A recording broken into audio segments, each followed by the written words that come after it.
Welcome to the Doctor Bros, where we have an honest discussion around vet life in and out of the vet clinic. My name is Chris, and I'm your doc of the day and your guide through this episode. I'm here with my closest friends from vet school.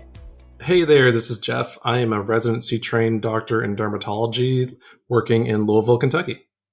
This is Brandon Mason. I'm a small animal internal medicine resident in Ames, Iowa. Hey, this is Adam. I am a relief veterinarian in Louisville, Kentucky.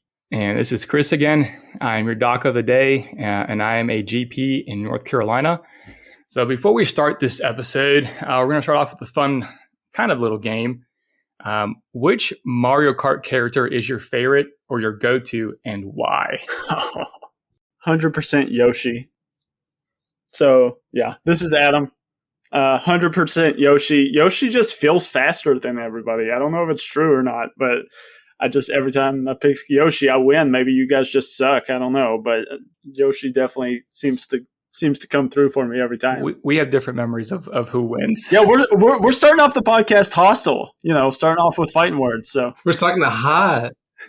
Let's use violence off top. This is Jeff. First of all, I really like Yoshi as well. When he is not available, my go-to is Luigi because I feel like he's the underdog. I'm tall, he's tall. I don't care about Mario. He's overrated. I love just being a little bit different. Yeah, I go with Luigi too. I'm not tall, but I wish I could be tall. Maybe that's why. Yeah, I like Luigi.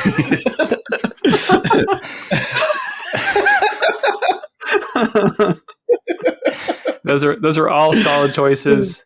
I always choose Donkey Kong, and if he's ever taken, Luigi is my backup. Nobody would choose Donkey Kong. So, but yeah, don't worry, he's available. You do. No, I just like him, and I still won, Adam. All right, getting into this episode, we're going to talk today about vet techs or vet assistants.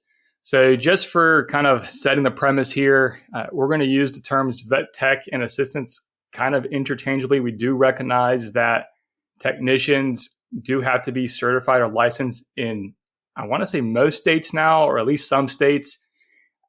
I've always grown up as learning as techs are just the ones that do more of the technical stuff, and they can do blood draws and run machines and everything, where the assistants kind of help them out.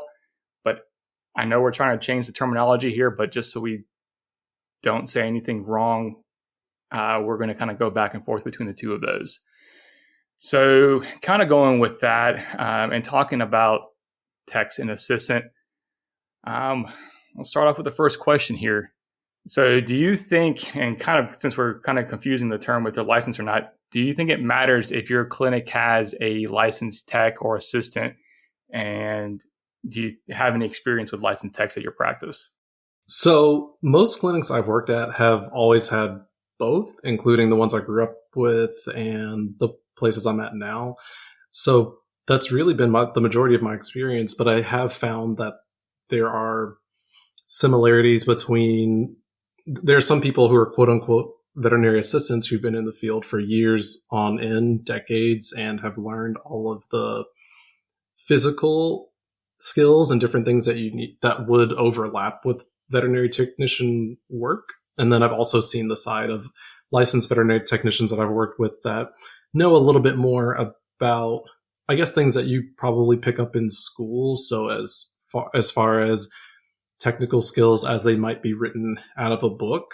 And I guess to keep my answer short, I'd say based on the clinics I've worked at that have worked really well, I like the overlap of both because lots of cases you get a lot of that experience overlapping with the technical skills, because sometimes there are things helpful that we learn from history and from textbooks with the science behind it that overlap in the clinic. And I found having both at a clinic to be really beneficial. It's Brandon. No, I totally agree with Jeff. I've worked with some non-certified technicians that I still in my mind are just technicians. I don't think about it any other way. And then I've worked with some certified technicians. I currently work with pretty much only certified technicians that are in that role, just given that I'm in a specialty hospital, and a lot of those technicians have undergone more specific training in different like niches in veterinary medicine. But there are like you get a lot with on the job experience, and I mean, there's definitely some technicians that are not, on paper certified, but I would trust to do a whole lot more with my personal pets or my patients than maybe some technicians that maybe are fresh out of a technician like certification program, just because I know where they were trained, what they've seen, what their experience has been. So I don't think about them like too separately as far as like one is necessarily better than the other. I mean, the certification process does give some training that you wouldn't otherwise get. So I think it's very beneficial. And then I think like legally being recognized as a technician goes a long way for like their ability to kind of bargain for a better like pay as well. But I've worked with both, and really for me, a lot of it comes down to previous experience and where you've worked and what kind of things that you've had to do during your time on the job. This is Adam, and just to piggyback off of both Jeff and Brandon, I agree with both of what they're saying, and I don't have much to add to it. But yeah, I've worked at clinics that have a healthy mix of veterinary assistants and veterinary technicians, and really all of them, work equally as well. A lot of that comes with each individual's work ethic. But in terms of assistant versus a tech, I think both do a great job.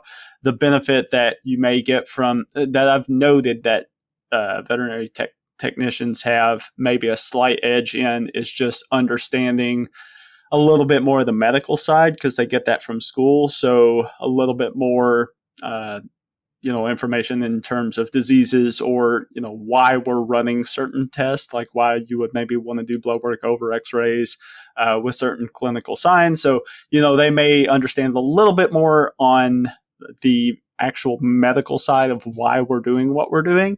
And that may help a little bit more in communicating with the owners, especially, to kind of help them understand, getting another perspective aside from just the veterinarian. But then again, I've worked with veterinary assistants who have been in the field for a long time as well, who are also very knowledgeable. So again, I think there's a place for both. I think both are very beneficial to the clinic, and both have a lot to offer, when coming to the day-to-day of the clinic. Hey, this is Chris again. And yeah, I couldn't agree more with all three of you. I personally haven't worked with a certified vet tech recently. I think besides vet school, I haven't come across one, or at least at one of the externships that I was at.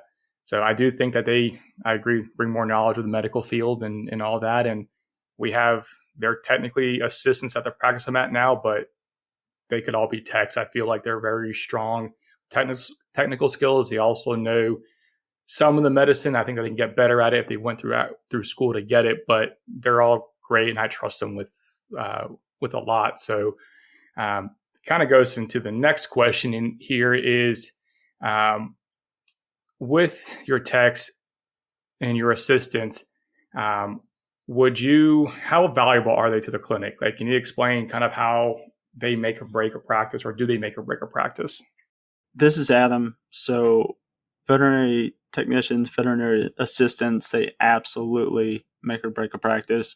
I tell my techs all the time, my veterinary assistants all the time, without you, I don't have a job. Like, you guys keep this place running. You guys are here to help with the day-to-day, do a lot of the behind the scenes things that, a lot of people don't even see. And that's why sometimes owners, the occasional owner may take the veterinary technician for granted, and want everything to come from the doctor. And I understand that too, but, I just really want them to understand how much the techs and the assistants are doing behind the scenes, because they're a very valuable component to steering the ship of managing the day-to-day. And they definitely do a fantastic job of keeping the flow, helping me, keeping me on track, when things get a little overwhelming. And yes, absolutely, they are a very valuable asset to the clinic and really help in the day-to-day. And this is Jeff, and I would say, I mean, this question is the low-hanging fruit, right? We love our technical staff, the assistants, they're excellent. As a profession, I think they're invaluable because not only do they help with the flow of the clinic and the culture of the clinic, not only with the symbiotic relationship that doctors have with technicians, which, as Adam kind of explained, can make the clinic run really smoothly, keep us on time as doctors, and keep things moving. But it also is very efficient if you are working well together and your roles are well defined. And like, for instance, in our clinic, usually technicians will go into a room first, get a history, come back. We'll kind of discuss it together, and then that's a learning opportunity for the technician. And we go in together. They help me hold, so it's a physical part of the job. When I step out of the room, the technician goes in and usually does the discharge. And that's another time for multiple layers of client communication. And often when I have labs that come in, it's often a technician who is going over those labs with the owner while I pass messages back and forth, so that in my job, as far as efficiency, I can really run through a long list of patients, and my technicians are able to kind of bridge that gap so that I can spend a little bit less time in the room, but still I want to have my impact from doctor side. But then the technician can also come in and make sure that things are understood and make sure that not only do we run smoothly as a clinic, but they're also running labs, drawing blood, helping out with, I think probably one of the most critical things is that client communication and helping our clients understand why we're doing things. Hopefully we've explained them well, but sometimes hearing it again from another party is super beneficial. And then they often sometimes will catch things that I miss. So it's a full circle experience for sure. But we really, really appreciate them because they just do so many things in the clinic that help us to be such an excellent team together. Yeah, this is Brandon. I totally agree. I mean, it's a veterinary team. Like, I can't do my job without the rest of the team, and it goes for everyone else.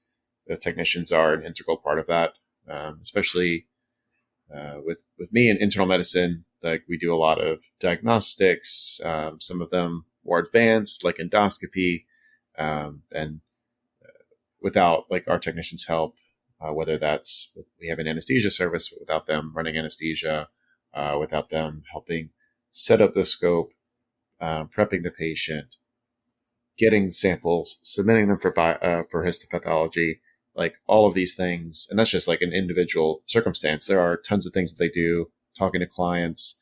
I have lost like any skill in drawing blood because I just don't do it as often anymore. And because a lot of my patients often need a more experienced person to draw blood, and that would be my technicians.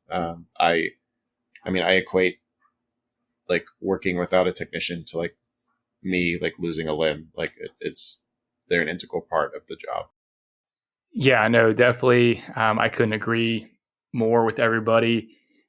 Yes, JT, it was kind of a softball question to kind of make it an easy answer, but yeah, definitely we could not be without our techs and assistants. And I do think we got to utilize them, because if we don't, we will be inefficient, as kind of JT was saying, and Brandon was saying, is we're just not going to be able to be as successful in our practice and how many patients we can see if we don't have our techs. Going forward with that, can you name a time a vet tech went above and beyond kind of the call of duty to help a patient or client that you guys can think of, like now or when you were in vet school? This is Jeff, and I'll give one from my internship that was maybe more, I don't want to say heated, but more stressful for me when I was a first year out and I was doing a lot of ER medicine. There's a time when I was juggling, I couldn't even tell you, maybe 5 or 6 cases at the same time and quite a few hospitalized cases. It was normal for us to have 40 plus cases, and like an emergency comes in. And I distinctly remember this one time a patient came in lateral, not doing well. And I immediately was just like,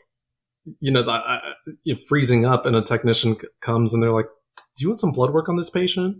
Do you want their weight so you can start, making medical doses for different medications? Do you want X, Y, Z?" And started naming out these things, and I was just like, "Yeah, yeah, yeah. Let's get a catheter. Let's get some blood running. Let's do X, Y, Z." And it really got me into the groove of things. So I love telling, especially new grads, to listen to and keep an eye on those, especially experienced technicians who are used to seeing new doctors kind of come in, especially probably could happen in any practice, but especially in an internship program or a new training program. We're new, we're years out. We know a lot of stuff from school, but seeing it in practice in real time is a different challenge. And after I kind of got over my initial shocks and got better at medicine, I realized how integral and important it was to have these technicians, like Brandon said, like my other limb attached to me, handling these cases, because they are a really important check and balance in the practice and really are helpful in getting us through some of those difficult cases. So I was able to save that pet because I had the help of technicians. No, and that's awesome. And it kind of just shows you too how important techs are, and how basically just how much you utilize them, especially when we're first coming out. Like they kind of seen everything and kind of know how we're supposed to be thinking for things. And even if they don't know the exact medical side of things, they still kind of know, hey, this one doesn't look great. Let's get this going or that going. And at least I'll kind of jumpstart you to do something. So yeah, I mean, techs have definitely saved me in the past with just helping me out with certain things. You're like, you brain fart on something. You're like, I need to do this too and add that as well. And they'll just do that for you. And techs are great in that aspect where they can kind of just be your extra limb in doing things. Does anyone else have any other stories or anything else they can think of? Or heck, even another time a tech has done something that's just routine that just really helps you out a lot? Yeah, I'll jump in real quick. So I'm struggling with this one, not because I can't think of something, but just because so many things come to mind that I've seen techs do over the years that has just been made such an impact on the patient and on the client. Several techs that I've worked with that just go above and beyond. So like Jeff said, sometimes we'll have an emergency come in and they're like already getting the catheter in before I even get over to it. Like they're already there on top of it. Or, you have a patient waking up from surgery. I'm in a room. They come pull me out and say, this pet's not doing right. They recognize those signs. They jump right in. They're there with me and the owner during a euthanasia, and they're crying with the owner, because that's emotional for them too, because they love their job. They love what they do. They love these patients, and they empathize with the owners and they empathize with the patients, and they do this because they love what they do. So there's just so many examples I've seen over the years of technicians and assistants going above and beyond, not because they have to, but because they feel like it's the right thing to do necessarily, but because they love their job and they love their patients and they love their clients and they want to help them in their time of need. So, there's just been so many instances over the years, and it really just goes to show for the industry as a whole how much these individuals care about the patients and the owners that they're working with. Yeah, this is Brandon. Yeah, I agree with you. I like what you said at the beginning, how there's just so many experiences. It's hard to kind of pick one. I mean, that's kind of like it is for me as well. For when I was an intern, there were times, especially when I first started, that the technicians kind of carried me through the ER service in a way, especially the senior ones that have been there. Back to the whole certification versus non-certification thing. A bunch of those were a mix of certified and non-certified techs that I'm still in contact with today. As a general practitioner, I feel like the techs that excel in general practice tend to have like some of the best people skills. They're just really good at like talking with the clients and like having like those meaningful conversations with the clients that, even if their pet's just here for routine stuff, making them feel special. And then my technicians that I work with now are amazing, not just our medicine service, but the ICU, anesthesia, all of them. They are just really on top of patient care, more so than I've seen in like a lot of places. And I mean, they are just very in tune with their patients. They advocate for the patients very heavily, and will catch me whenever I'm maybe overlooking something that I shouldn't overlook. This is Jeff. I wanted to answer your question. You mentioned routine things, Chris. And one thing that's been super helpful for me is we do a lot of estimates, which is common when there's not insurance does not work the same as it does in human medicine. So lots of things are paid up front. And so it's important we try to do estimates for almost every single case that comes in the door. And usually our flow is our technicians usually present the estimates. So when I see a case and I go back and I might look at some samples and talk to my technician, when you're really in tune with them, I found that my technicians, they know a lot of my steps and they'll name off, oh, so this case looks like it might be a biopsy. So I've already got an estimate for a 3 to 4 site biopsy. Do you want to start some steroids for this particular case? Are you going to start this medication? Its ears, you said had an infection. Do you want to start XYZ for that? And they'll know a general idea of what I'm going to do. And that makes me so much faster in the clinic, but also shows their level of skill because a lot of them do listen to us. And then it helps with the medicine and the cases, and not only helps with flow.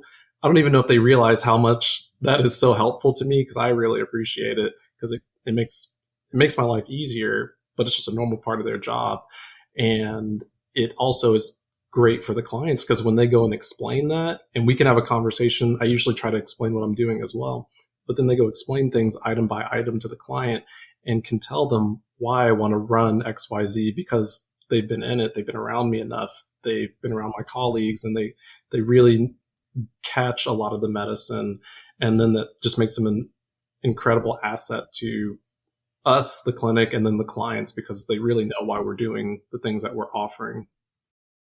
Yeah, 100%. I mean, and that kind of, you saying all that, JT, makes me think of the technicians and assistants that I work with and how much it helps me out with when they get an estimate ready, when they're even writing my notes for me, like that, just to get some thoughts process down, like, okay, that way I don't forget about it later. They put it into the EMR. So it's definitely, there's just so many things that they do to help us out. So it's again, goes back to the point of before of it. They can make or break your practice by having good technicians and assistants, which kind of comes up to this next topic here is, are technicians, assistants, are they paid enough? Are they paid fairly? What are your guys' thoughts on that? This is Jeff. I'll say across the board, no. As a profession, I think it is a commonly understood thing, which is unfortunate that we know that our techs and assistants across the US at least are not paid well enough. And so I'm interested in looking into solutions for that. I'm not saying that we on this podcast right here and now are going to fix all of those problems, but I do think it's an important thing to acknowledge and see what we can do, or talk to our management staff and what things are reasonable to improve or make that better. And anybody here or listening can do that in their own clinics and work towards being a part of the solution. Yeah, and I agree entirely. This is Adam. I think veterinary techs and assistants are severely underpaid, especially for how much work they put in. We already touched on that, how much they do in the clinic. And most of them, like I said, they do it because they love it. They don't do it for the pay. They do it because they love it. But that's, again, that's tough on the flip side, because again, I don't feel like they are compensated the way that they need to be compensated. Again, it's easy to point out the problem. The hard part is finding the solution. The biggest thing that we can do now is like Jeff said, advocate for your technicians, advocate to management, advocate to other veterinarians, and try to get as many people on board with the movement as possible, until change can be made. Because, again, one voice is one voice, but all of us together have a much stronger voice. So that's how change gets made. So definitely something that needs to be tackled. Again, do we have the answers? Likely not, but definitely sparking that discussion is a start. Yeah, totally. I agree. It's Brandon again. I think it's tough because they're technicians and assistants. They play a vital role in the veterinary practice, and I mean, just since I've been in practice as a DVM, my understanding of like pay scale for the technicians has always been that they are extremely underpaid. And that even goes for just when I used to live in Denver, the cost of living there then and then now is just higher. And they were getting compensated at a level that I thought was just inappropriate for someone living maybe alone or single in like that area of the country. And I don't know that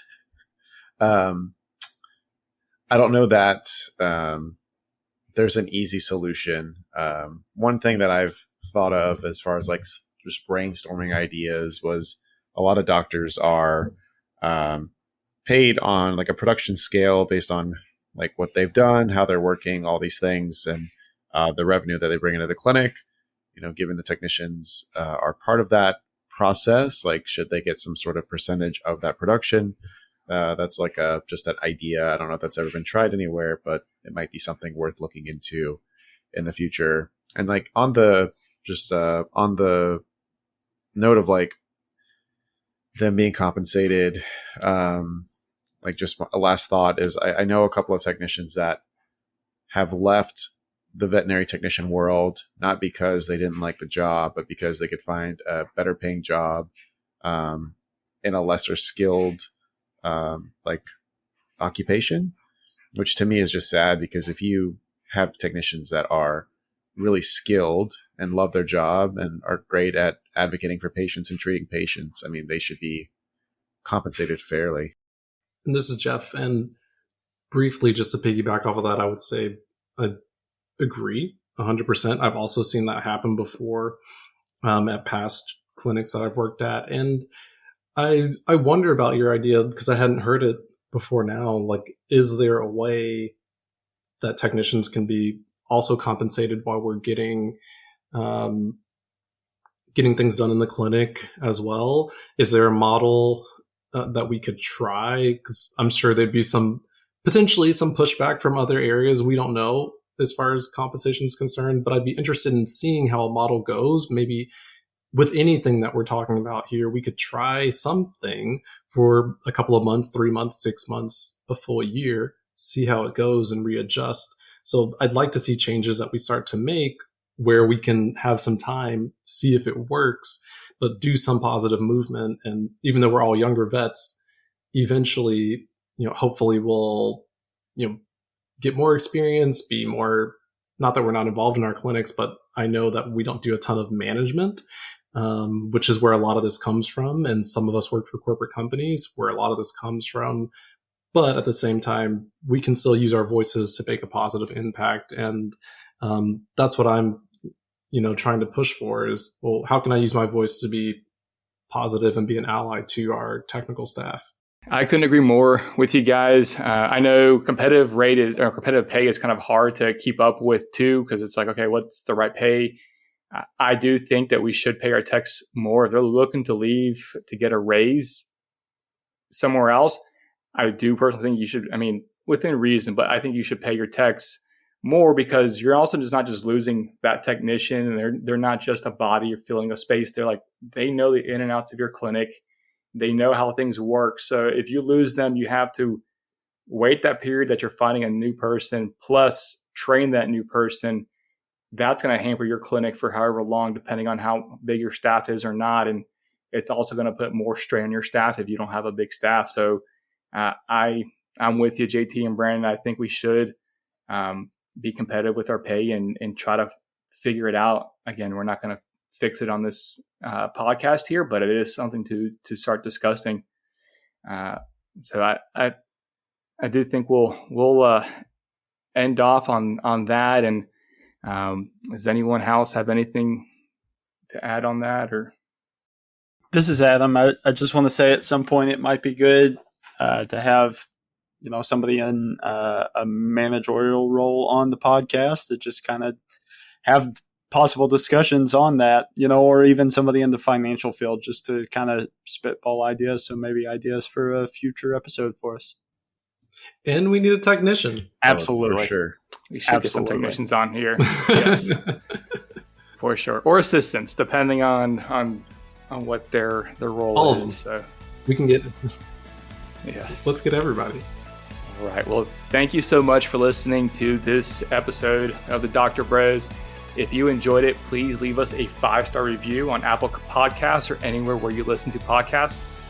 It would also help us out if you could share this episode with others who may be interested in today's topic. You can also tell us what you want to hear. You can drop a comment or a suggestion in the comments below, or shoot us an email at thedrbros@gmail.com, or DM us at thedrbros on Instagram. This is Chris. You can reach me at dr.chrishernandez on Instagram. And this is Jeff. You can find me on Instagram or TikTok at DermDrJeff, spelled DermDogtorJeff. And this is Brandon. You can find me at Dr. Mason IM, just like Jeff spelled doctor, and then Mason IM. And this is Adam. You can find me on Instagram at DrAdamDVM. That's DrAdamDVM.